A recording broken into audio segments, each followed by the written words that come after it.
What strikes me about this story is that once again, many church leaders show themselves completely unable to speak with any conviction into the real concerns of ordinary people. What they offer is a kind of bland, lowest common denominator message about inclusion and diversity, and it doesn't inspire anyone. People are looking for something that will actually hold society together in the face of real challenges. And that cohesion has always come from a love of what makes our civilization strong: family, honor, integrity, justice, and a well ordered society. It's not surprising that citizens, when faced with ideological threats, begin looking for an ideology that can defend them. And the truth is that the Christian gospel is the most robust defense we have against those threats, because it doesn't just offer slogans, it offers a way of life.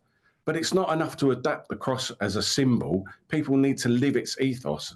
And that means going to church, being good fathers and mothers, raising children in virtue, and recognizing that ultimately it's only Christ that can save our civilization. Which, Mark, to be honest with you, we covered the march extensively last weekend, and I saw many, many families, all colours, all creeds, young people, older people, just families there, having an opinion, voicing. Some were carrying crosses. Many were carrying crosses because they were mourning the murder of Charlie Kirk. So it's perfectly understandable for them to be doing that. I do not understand why this letter is just so strongly worded and basically accusing pretty much everyone on that march of being right-wing and carrying a cross, and they can't do that. That doesn't make sense.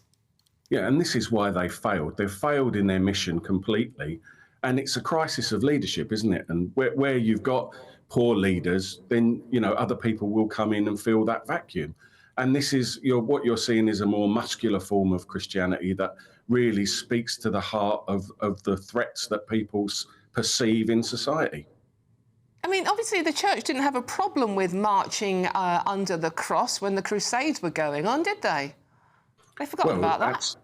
No, absolutely. And that's why I think people are rallying behind this symbol. And as you said in your introduction, this is something that the church should get behind, surely, and help to give it an authentic flavour of what it means to be a Christian, not to be frightened of it. The fact that they're frightened of it, to me, they're just like the bad tenants in the gospel, that what will the Lord do when he sees that they've brought forth no fruit? He'll just cast them out of the vineyard.